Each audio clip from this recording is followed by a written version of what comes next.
بسم الله الرحمن الرحيم. الحمد لله رب العالمين، والصلاة والسلام على أشرف المخلوقين وعلى آله الفائزين، أما بعد. بسم الله الرحمن الرحيم. وما آتاكم الرسول فخذوه وما نهاكم عنه فانتهوا. أعي الورى فهم معناه فليس يرى في القرب والبعد فيه غير منفهم. ബഹുമാനാദരവുകൾ നിറഞ്ഞ സയ്യിദുമാര്, നേതാക്കള്, പ്രിയപ്പെട്ട സഹോദരങ്ങളെ, വിദ്യാർത്ഥികളെ, ശ്രോതാക്കളെ, സമയം വളരെ പരിമിതമാണ്. നമുക്ക് വിഷയം വളരെ വിശാലവുമാണ്. അഷ്റഫുൽ ഖൽഖ് സ്വല്ലല്ലാഹു അലൈഹി വസല്ലം തങ്ങളുടെ ജീവിതം പൂർണ്ണമായും അനാവരണം ചെയ്യുവാനോ അനുധാവനം ചെയ്യുവാനോ നമ്മെക്കൊണ്ട് പറ്റില്ല. നമ്മുടെ ഇന്ദ്രിയങ്ങൾക്കും ബുദ്ധിക്കും അതീതമായ ഒരു തലം അവിടുത്തെ ജീവിതത്തിലുണ്ട്.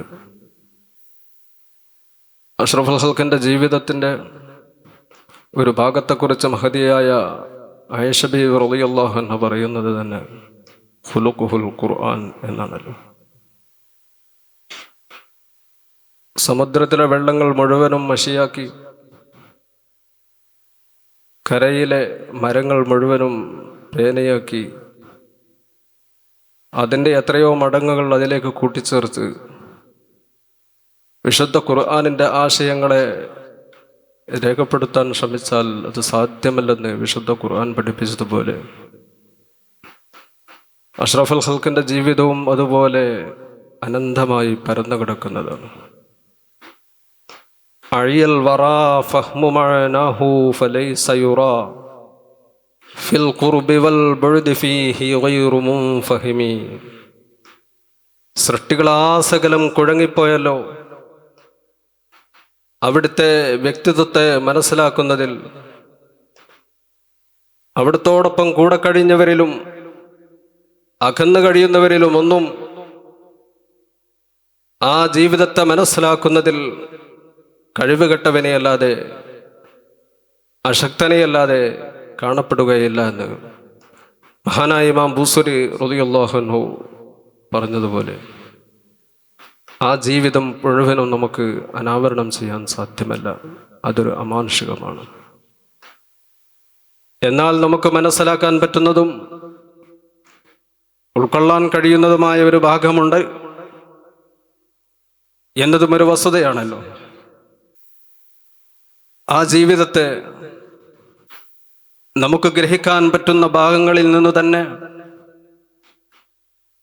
മുഴുവനും പകർത്തുവാൻ നമ്മെക്കൊണ്ട് കഴിയില്ല.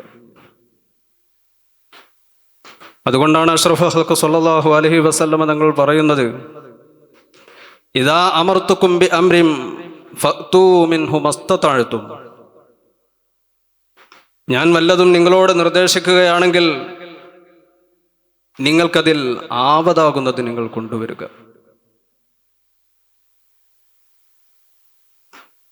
എന്നാൽ വിരോധനകളെക്കുറിച്ച് പറയുമ്പോൾ അങ്ങനെയല്ല പറയുന്നത്. ഇദാ നഹയ്തുകും അൻ അംരിൻ ഫജ്തനിബു.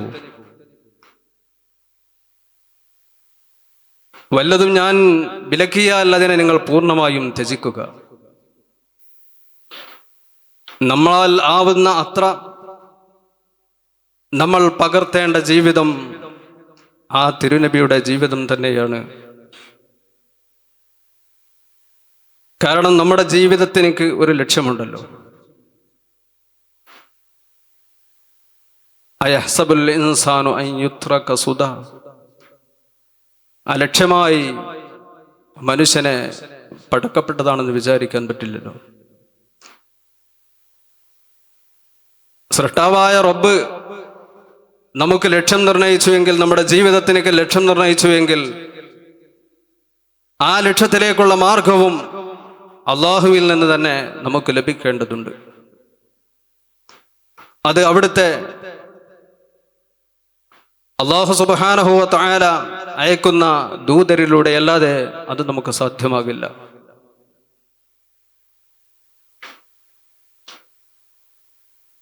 ആ അയക്കപ്പെട്ട ദൂതരിൽ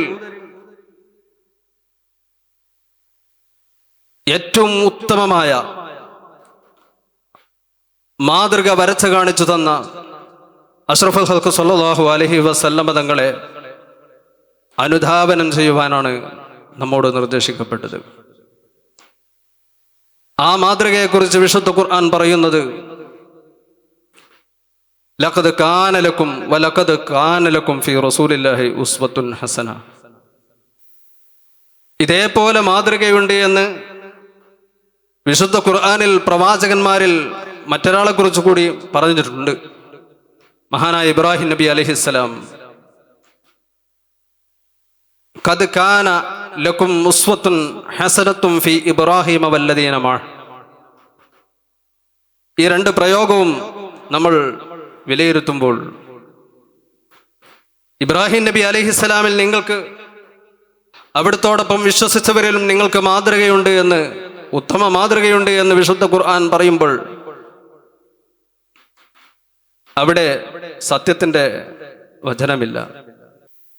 ഇബ്രാഹിം നബി അലൈഹിസ്സലാമിന്റെ പേര് പറഞ്ഞുകൊണ്ടാണ് ആ പ്രവാചകരിൽ നമുക്ക് മാതൃകയുണ്ട് എന്ന് പറയുന്നത്. അതുതന്നെ സമയബന്ധിതമാണ്. ഇദ് ഖാലൂ ലിഖൗമിഹിം, അവരുടെ ജനതയോട് അവർ പറഞ്ഞ സന്ദർഭത്തിൽ നിങ്ങൾക്ക് മാതൃകയുണ്ട്. പക്ഷേ അഷ്റഫുൽ ഖൽഖിന്റെ മാതൃക പറയുമ്പോൾ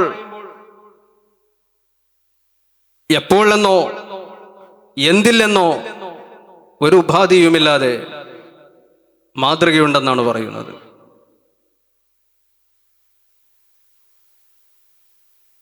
ആ ജീവിതം തന്നെയാണ് എക്കാലവും പരമ മാതൃകയായത്. അത് മുത്തുനബി വരുന്നതിന്റെ മുൻപും അതിന്റെ മുൻപ് വന്ന പ്രവാചകന്മാരുടെ കാലത്തും ആ പ്രവാചകന്മാരുടെ കാലത്തെങ്ങാനും അഷ്റഫുൽ ഖൽഖ് വരികയാണ് എങ്കിൽ അതാതു കാലത്ത് നിയോഗിക്കപ്പെട്ട പ്രവാചകന്മാരും അവരുടെ അനുയായികളും അഷ്റഫുൽ ഖൽഖിനെ അനുധാവനം ചെയ്ത് വിശ്വസിച്ച് പിന്തുടർന്നുകൊണ്ട് ജീവിക്കാൻ അവർ സന്നദ്ധരാവേണ്ടതുണ്ട്. അതാതു കാലത്ത് വരുന്ന പ്രവാചകന്മാരോട് അങ്ങനെ കരാർ പിടിക്കുകയും ചെയ്തിട്ടുണ്ട്. അതിൻ്റെ അർത്ഥം ഏതു കാലത്തും ഏത് പ്രവാചകരുടെ കാലത്തും അഷ്റഫുൽ ഖൽഖിന്റെ മാതൃക തന്നെയാണ് ഏറ്റവും അത്യുത്തമം എന്നാണ്.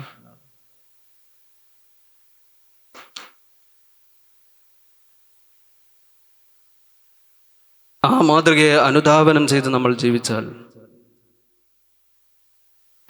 നമുക്ക് ലഭിക്കുന്നതും വിശുദ്ധ ഖുർആൻ നമ്മെ പഠിപ്പിക്കുന്നുണ്ട്. സൃഷ്ടാവായ അല്ലാഹുവിനോട് അവനിൽ വിശ്വാസമുള്ളവർക്കൊക്കെ സ്വാഭാവികമായും സ്നേഹമുണ്ടാകും. ജൂതരും ക്രൈസ്തവരുമൊക്കെ ഇത് സമ്മതിച്ചതാണ്, പറഞ്ഞിരുന്നതാണ്. നഹ്നു അശദ്ദു ഹുബ്ബൻ ലില്ലാഹ്, അള്ളാഹുവിനോട് വലിയ ഇഷ്ടമാണ് ഞങ്ങൾക്ക്. പക്ഷേ പ്രവാചകരെ അനുകരിക്കാൻ അവർ ഒരുക്കമായിരുന്നില്ല. അപ്പൊ അള്ളാഹു അവർക്ക് കൊടുത്ത മറുപടിയാണ് ഇൻ കുന്തും തുഹിബ്ബൂനല്ലാഹ ഫത്തബിഊനി. അള്ളാഹുവിനോട് നിങ്ങൾക്ക് സ്നേഹമുണ്ടെങ്കിൽ ആ സ്നേഹം അങ്ങനെ പറഞ്ഞു നടന്നാൽ പറ്റില്ല, അത് പ്രകടമാക്കണം. ഉള്ളിലുള്ള സ്നേഹം അള്ളാഹുവിനോട് നമുക്ക് പ്രകടമാക്കുവാനുള്ള മാർഗം അത് അള്ളാഹുവിന്റെ ഹബീബിനെ അനുധാവനം ചെയ്യുന്നതിലൂടെയാണ്. അള്ളാഹുവിനോടുള്ള സ്നേഹം നമുക്ക് അങ്ങനെ പ്രകടമാക്കാൻ കഴിയൂ. എങ്കിൽ നമുക്ക് ലഭിക്കുന്നത് യുഹ്ബിബുകുമുല്ലാഹ്, നിങ്ങളെ അള്ളാഹു ഇഷ്ടപ്പെടുമെന്നാണ്.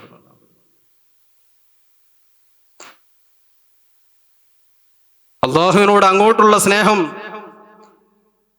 അതിലപ്പുറമാണല്ലോ അള്ളാഹു നമ്മെ ഇങ്ങോട്ട് സ്നേഹിക്കുക എന്നുള്ളത്. ലൈസ ശഅ്നു അൻ തുഹിബ് വ ഇന്നമ ശഅ്നു അൻ തുഹബ്ബ് എന്ന് തത്വജ്ഞാനികൾ പറയാറുണ്ട്. കാര്യമുള്ളത് നീ അങ്ങോട്ട് സ്നേഹിക്കുന്നതിലല്ല, നിന്നെ സ്നേഹിക്കപ്പെടുന്നതിലാണ്. അത് സൃഷ്ടാവായ റബ്ബാണ് നമ്മെ ഇങ്ങോട്ട് സ്നേഹിക്കുന്നതെങ്കിലോ അത് എത്രമേൽ മഹത്തരമായിരിക്കും. അള്ളാഹുവിനോടുള്ള അങ്ങോട്ടുള്ള സ്നേഹത്തെക്കുറിച്ച് തന്നെ ആത്മജ്ഞാനികളായ മുഹിബ്ബുകളായ ആളുകളുടെ വചനങ്ങൾ ധാരാളമാണ്. യഹ്യ ഇബ്നു മുആദ് റളിയല്ലാഹു അൻഹു പറയുന്നത്, മിസ്കാലു ഖർദലത്തിൻ മിനൽ ഹുബ്ബി അഹബ്ബു ഇലയ്യ മിൻ ഇബാദത്തി 70 സന മിൻ ഗൈരി ഹുബ്ബ്. അള്ളാഹുവിനോട് സ്നേഹം മനസ്സിൻ്റെ അകത്ത് ശരിക്കും വേരുറക്കാതെയുള്ള 70 കൊല്ലത്തെ ആരാധനകളെക്കാളും എനിക്ക് ഏറ്റവും ഇഷ്ടം ഒരു ചെറിയൊരു അംശം അള്ളാഹുവിനോടുള്ള മഹബ്ബത്ത് എനിക്ക് ലഭിക്കലാണ്. അതാണ് എനിക്ക് ഏറ്റവും ഇഷ്ടം. അത് അള്ളാഹുവിനോടുള്ള സ്നേഹം അങ്ങോട്ടുള്ള സ്നേഹമാണെങ്കിൽ അള്ളാഹുവിൻ്റെ സ്നേഹം ഇങ്ങോട്ട് ലഭിക്കുന്നത് എത്ര വലിയ കാര്യമായിരിക്കും. അത് ലഭിക്കുവാനുള്ള മാർഗം വിശുദ്ധ ഖുർആൻ നമ്മെ പഠിപ്പിക്കുന്നത് അള്ളാഹു തന്നെ പറയുന്നത്, ഇൻ കുന്തും തുഹിബ്ബൂനല്ലാഹ ഫത്തബിഊനി യുഹിബ്ബുകുമുല്ലാഹ്. അള്ളാഹു ഒരു അബ്ദിനെ സ്നേഹിച്ചാൽ എന്ത് ലഭിക്കും?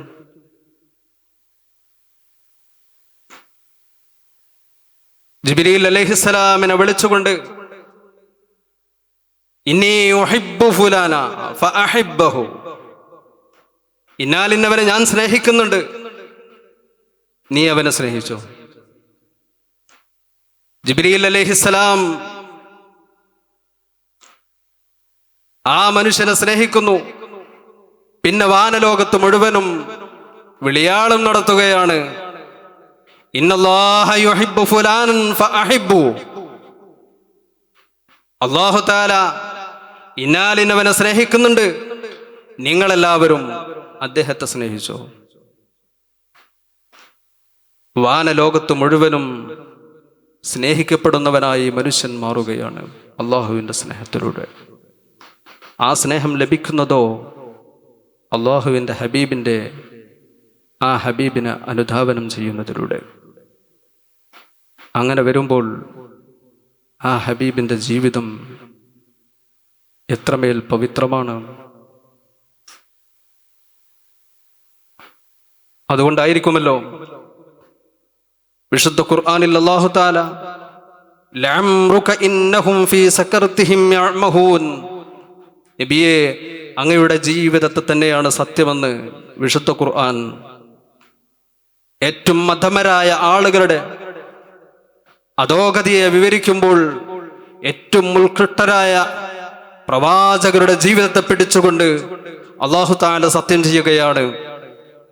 മഹാനായ ഇബ്നു അബ്ബാസ് റളിയല്ലാഹു അൻഹു പറയുന്നത്, മാ സമിഅതു അഹദൻ മാ സമിഅതുല്ലാഹ് അഖ്സമ ബിഹയാതി അഹദിൻ ഗൈരി. അഷ്റഫുൽ ഖൽഖിന്റെ ജീവിതമല്ലാതെ മറ്റൊരാളുടെ ജീവിതം കൊണ്ടും അള്ളാഹു ജീവിതത്തെ പിടിച്ചുകൊണ്ട് സത്യം ചെയ്യുന്നത് ഞാൻ കേട്ടിട്ടില്ല. ഉമർ ഇബ്നു ഖത്താബ് തങ്ങൾ നബി തങ്ങളോട് തന്നെ നേരിട്ട് പറഞ്ഞതല്ലേ, ലഖദ് ബലഗ മിൻ ഫളിക ബി അബി അൻത വ ഉമ്മി യാ റസൂലല്ലാഹ് ലഖദ് ബലഗ മിൻ ഫളിക അഖ്സമല്ലാഹു ബിഹയാതിക അൻ. നബിയെ അങ്ങയുടെ ഫള് എത്ര മഹത്വമാണ്, അങ്ങയുടെ ജീവിതത്തെ പിടിച്ച് അല്ലാഹു സത്യം ചെയ്തുവല്ലോ. ആ ജീവിതത്തെയാണ് നമ്മളോട് അനുധാവനം ചെയ്യാൻ പറയുന്നത്. ആ ജീവിതത്തെ അനുധാവനം ചെയ്യുമ്പോഴാണ് അള്ളാഹുവിൻ്റെ മഹത്വം നമുക്ക് ലഭിക്കുന്നത്. നമ്മുടെ ദൈനംദിന ജീവിതത്തിൽ എല്ലാ ആട്ടനക്കങ്ങളിലും അവിടുത്തെ മാതൃക നമുക്ക് പകർത്തുവാനുണ്ട്. പ്രവൃത്തിയിലുണ്ട്, പെരുമാറ്റത്തിലുണ്ട്, വ്യക്തിപരമായ നമ്മുടെ ജീവിതത്തിൽ, സാമൂഹിക ജീവിതത്തിൽ, കുടുംബജീവിതത്തിൽ, നമ്മുടെ രാഷ്ട്രീയ ജീവിതത്തിൽ, നമ്മുടെ പഠനകാലത്തെ, നമ്മുടെ അധ്യാപന ജീവിതത്തിൽ, ഇങ്ങനെ ഏത് മേഖലയിലെടുത്താലും അതിലൊക്കെ അള്ളാഹുവിൻ്റെ ഹബീബിനെ ഓരോ ചലനങ്ങളിലും നമുക്ക് പകർത്തുവാനുണ്ട്.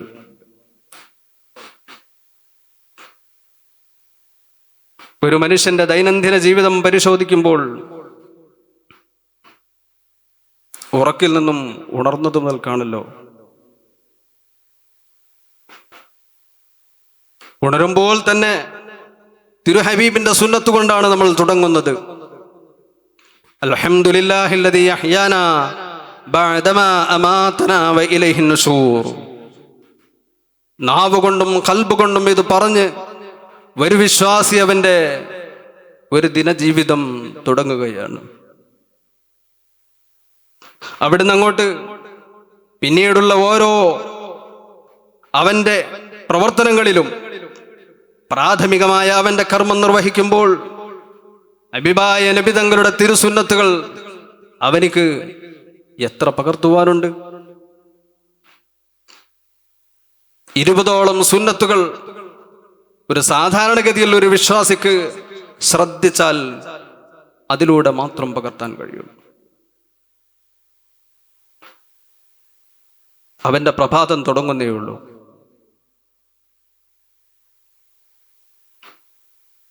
ഉറക്കിൽ നിന്ന് എണീറ്റാൽ നമ്മൾ ആദ്യമായി ചെയ്യുന്ന കർമ്മം ഒന്നിരിക്കൽ ബ്രഷ് ചെയ്യലായിരിക്കും, അല്ലെങ്കിൽ നമ്മുടെ പ്രാഥമിക കർമ്മം നിർവഹിക്കലായിരിക്കും. ഇതിലൊക്കെയും ആ തിരുസുന്നത്തുകൾ ധാരാളം നമുക്ക് പകർത്തുവാനുണ്ട്. പ്രാഥമിക കർമ്മത്തിന് വേണ്ടി നമ്മൾ പോകുമ്പോൾ കാലിൽ പാദരക്ഷ ധരിക്കുന്നു. സാധാരണ നമ്മൾ ചെയ്യുന്നതാണ്. അത് ഹബീബിന്റെ തിരുസുന്നത്താണ്. ഒന്നും കൂടെ ശ്രദ്ധയുള്ളവർ തലമറക്കുന്നു, അതും ഹബീബിന്റെ തിരുസുന്നത്താണ്. കയറുമ്പോൾ ഇടതുകാലം മുന്തിക്കുന്നു, ബിസ്മി ചൊല്ലുന്നു, അവിടെ ചൊല്ലേണ്ട പ്രത്യേകമായ ദിക്ർ ചൊല്ലുന്നു. അവൻ ഇരുത്തത്തോട് ഭൂമിയോട് അടുക്കുമ്പോൾ മാത്രം അവന്റെ വസ്ത്രം ഉയർത്തുന്നു, ഇടതുകാലിൽ ചാരിയിരിക്കുന്നു.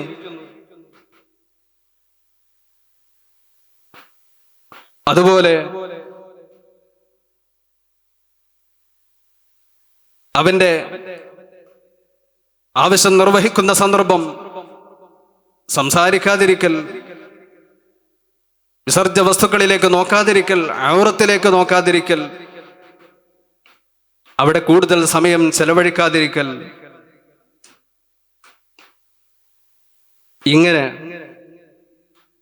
അനേകം സുന്നത്തുകൾ നമുക്കവിടെ ആ ഒരു കർമ്മത്തിൽ തന്നെ ശ്രദ്ധിച്ചാൽ നമുക്ക് പകർത്താൻ കഴിയും.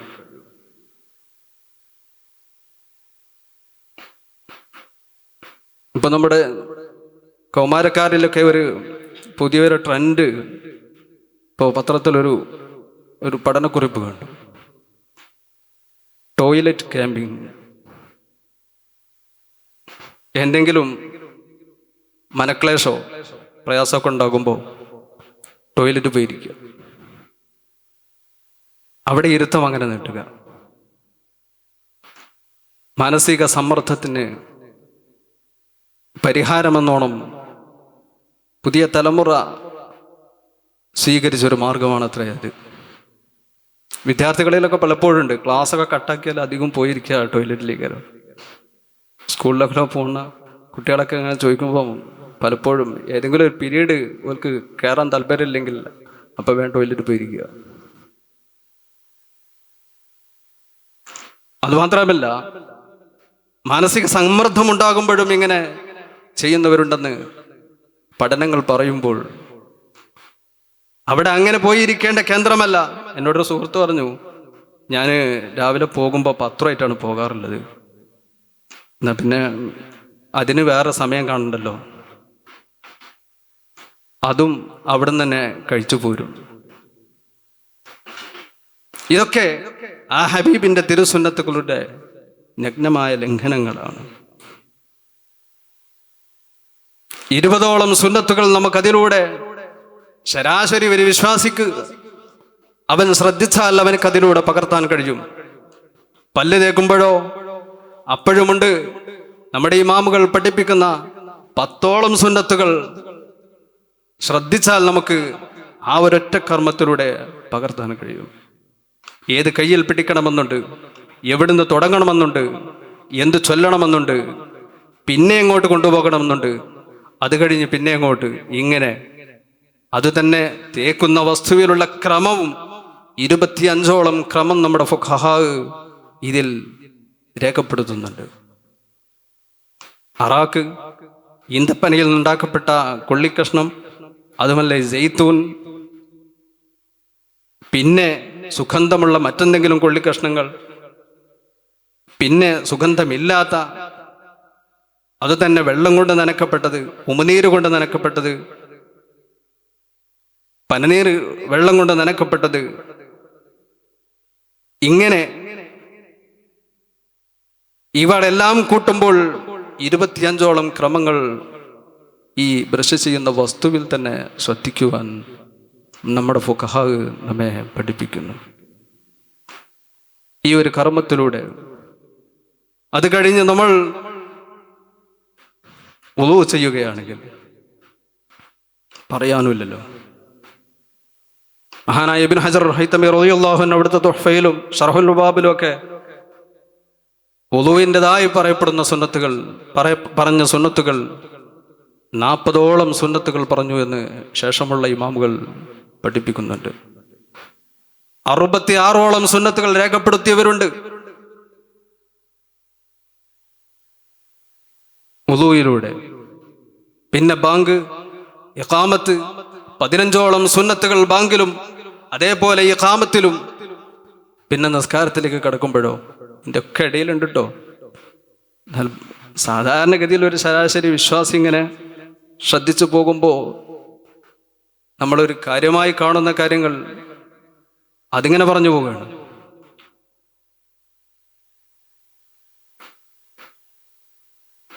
നിസ്കാരത്തിൽ ഓരോ ഫറളുകൾക്കും പ്രത്യേകം പ്രത്യേകം സുന്നത്തുകളുണ്ട്. ഒരു 10 വീതം സുന്നത്തുകൾ ഓരോന്നിനും എടുത്താൽ തന്നെ എത്ര സുന്നത്തുകളായി. ഇങ്ങനെ ഒരു മനുഷ്യന്റെ ജീവിതത്തിന്റെ പ്രാരംഭഘട്ടത്തിൽ അവനക്ക് സൂര്യൻ ഉദിക്കുന്നതിൻ്റെ മുൻപ് അവൻ ദിനേന ചെയ്തുകൊണ്ടിരിക്കുന്ന കാര്യങ്ങളിൽ ശ്രദ്ധിച്ചാൽ അവനക്ക് 200-ൽ പരം സുന്നത്തുകൾ അവനക്ക് അവിടെ ജീവിതത്തിൽ പകർത്താൻ കഴിയുകയാണ്. പിന്നെ സുബ്ഹ് നിസ്കാരത്തിന്റെ ശേഷം അവൻ ദിക്റിലായിരിക്കുന്നത് കൊണ്ട് ലഭിക്കുന്ന പുണ്യമോ, സൂര്യൻ ഉദിക്കുന്നത് വരെ ആ നിസ്കാര സ്ഥലത്ത് തന്നെ അവൻ അള്ളാഹുവിന്റെ ദിക്റിലായി കഴിച്ചു കൂട്ടുകയാണ് എങ്കിൽ സമ്പൂർണമായ ഒരു ഹജ്ജിന്റെയും ഉംറയുടെയും പ്രതിഫലം അവനിക്ക് രേഖപ്പെടുത്തപ്പെടുമെന്ന് അഷ്റഫുൽ ഖൽഖ് സ്വല്ലല്ലാഹു അലൈഹി വസല്ലം തങ്ങൾ നമ്മെ പഠിപ്പിക്കുന്നുണ്ട്.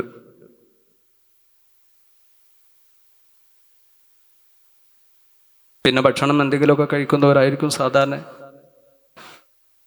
ഭക്ഷണമൊക്കെ സാധാരണ രീതിയിൽ കഴിക്കുമ്പോൾ ശ്രദ്ധിക്കാനുള്ള സുന്നത്ത് അതിനു വേണ്ടി തന്നെ നമ്മുടെ ഇമാമുകൾ പ്രത്യേകമായ രചനകൾ നടത്തിയിട്ടുണ്ടല്ലോ.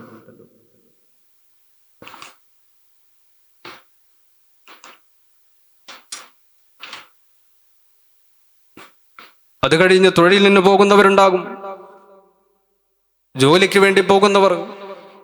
അവരുടെ ജോലികളിലും അവർക്ക് ആ തിരു ഹബീബിന്റെ തിരു സുന്നത്തുകളെ പകർത്തുവാനും പാടുമുണ്ട്.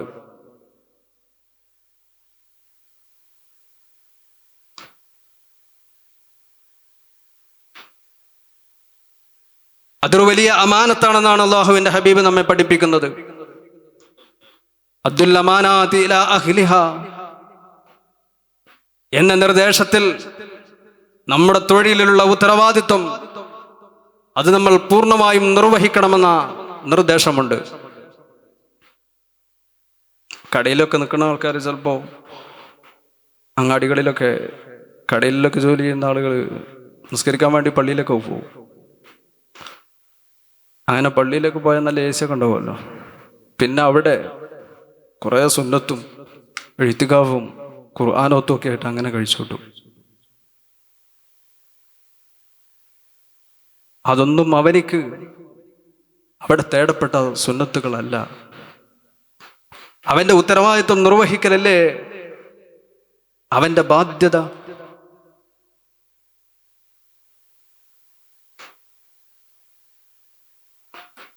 ഇങ്ങനെ ആ മനുഷ്യൻ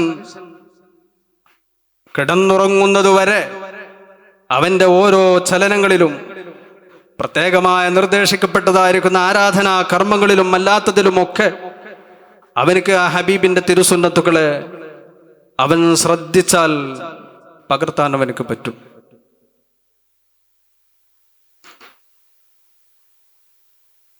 സാമൂഹിക ജീവിതത്തിലും ഇതുപോലെ തന്നെയാണ്. ഇത്തരം സുന്നത്തുകളൊക്കെ പക്ഷേ നമ്മൾ പലപ്പോഴും അത്ര ഗൗരവത്തിലെടുക്കാറില്ല.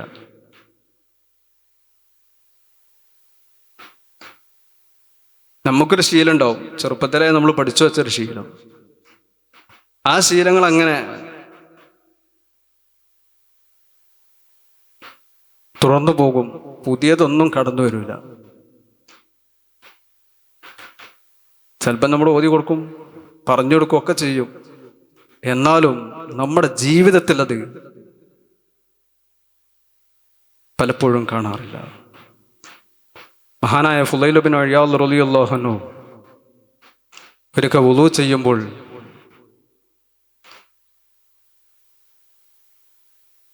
മൂന്ന് പ്രാവശ്യം കഴുകേണ്ടതിന് ഒരു പ്രാവശ്യം മാത്രം കഴുകി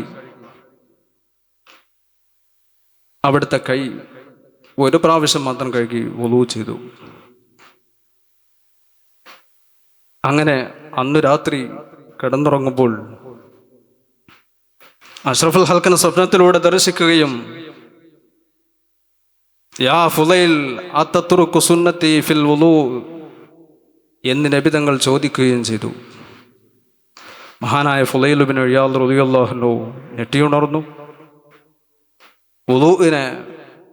വുളൂ വീണ്ടും പൂർണ്ണമായൊരു വുളൂ എടുത്ത് അവിടെ വെച്ചുകൊണ്ടവർ തീർച്ചപ്പെടുത്തുകയാണ്, ഇതിന് പ്രായച്ചിത്തമായി ഞാൻ 1 വർഷം 500 റക്അത്ത് നിസ്കരിക്കാൻ തീരുമാനിച്ചിരിക്കുന്നു. ഒരു സുന്നത്ത് നഷ്ടപ്പെട്ടതിൻ്റെ പ്രായച്ചിത്തമായി അവർ ചെയ്യുന്നത് 1 വർഷക്കാലം 500 റക്അത്ത് അതിന് പകരമായി നിസ്കരിക്കുക. ഷെയ്ഖ് മുഹൈനുദ്ദീൻ ബിൻ ഹസൻ എന്നവർ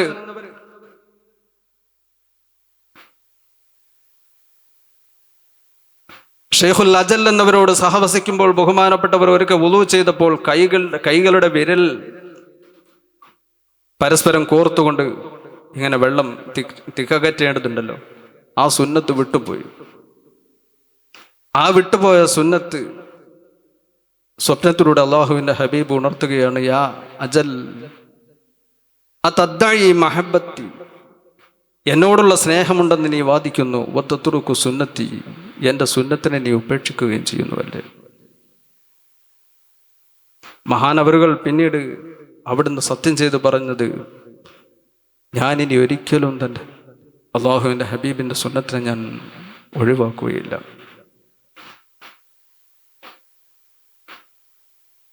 പിന്നീട് കുറെ വർഷങ്ങൾ കഴിഞ്ഞിട്ടും മഹാനവറുകളെ കണ്ടപ്പോൾ മുഖത്ത് വല്ലാത്ത എന്തോ ഒരു പ്രയാസമുള്ളതുപോലെ, വിഷമമുള്ളതുപോലെ അനുഭവപ്പെട്ടപ്പോൾ ചോദിച്ചു, നിങ്ങൾക്ക് എന്താണ്, ഒരു വിഷമമുണ്ടല്ലോ മുഖത്ത് നോക്കിയിട്ട്. അവർ പറഞ്ഞത്, ഞാൻ ഒരിക്കൽ വുളൂ ചെയ്യുമ്പോൾ എൻ്റെ കൈവിരലുകൾ തിക്കകറ്റാൻ മറന്നുപോയി. കൈഫ ഉലാഖി ബിഹാദൽ വജ്ഹി, കൈഫ ഉലാഖി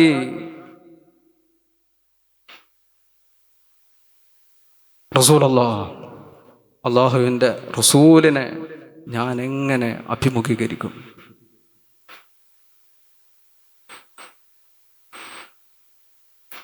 ഇത്ര കണ്ട് അവരൊക്കെ ശ്രദ്ധിച്ചിരുന്നുവെങ്കിൽ നമുക്കൊക്കെ പ്രയാസമില്ലാതെ ജീവിതത്തിൽ പകർത്താൻ പറ്റുന്ന അവിടുത്തെ ജീവിതത്തിൽ മാതൃകയായി പഠിപ്പിച്ച തിരുസുന്നത്തുകൾ നമ്മുടെ വ്യക്തിപരമായ ജീവിതത്തിൽ നമുക്ക് പരമാവധി ശ്രദ്ധിക്കാൻ പറ്റും. സാമൂഹിക ജീവിതത്തിലാണെങ്കിൽ പറയേണ്ടതുമില്ലല്ലോ. സത്യസന്ധതയും അതുപോലെ തന്നെ മറ്റുള്ളവരോടുള്ള വാഗ്ദാനം പുലർത്തലും വിട്ടുവീഴ്ച മനോഭാവവും ക്ഷമയും ഇതെല്ലാം നമുക്ക് ആ ഹബീബിൻ്റെ ജീവിതത്തിലെ തിരുമാതൃകകളുടെ അടുത്ത് പരിശോധിക്കുമ്പോൾ അനേകം നമുക്ക് കാണാൻ കഴിയും.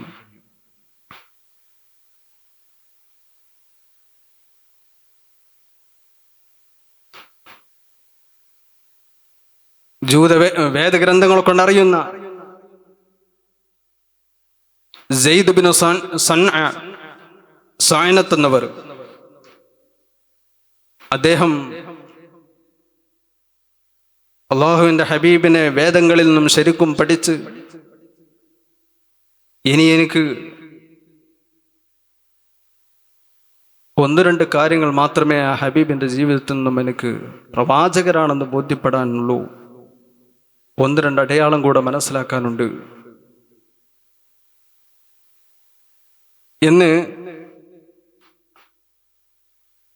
എന്ന നിലയിൽ അവർ മദീനയിലേക്ക് വരികയും അള്ളാഹുവിൻ്റെ റസൂലിനെ പഠിക്കുവാൻ വേണ്ടി അദ്ദേഹം ശ്രമിക്കുകയും ചെയ്തു. ഒന്ന്, നബി തങ്ങളോട് എത്ര അവിവേകമായി പെരുമാറിയാലും അവിടുത്തെ വിവേകപൂർണമായ സഹനത്തോടെയുള്ള അവിടുത്തെ പെരുമാറ്റം മാത്രമേ കാണുകയുള്ളൂ.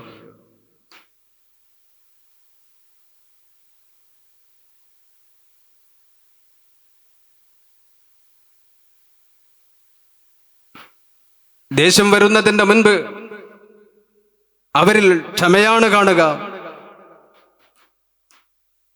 ഇത് രണ്ടും പരിശോധിക്കുവാൻ വേണ്ടി അദ്ദേഹം അള്ളാഹുവിൻ്റെ ഹബീബിൻ്റെ സമീപത്തേക്ക് വന്നു. നബി തങ്ങളുമായി ഒരു സൂത്രത്തിലൂടെ അദ്ദേഹം ഒരു ഇടപാട് നടത്തി. ആ ഇടപാടിൽ നബി തങ്ങൾക്ക്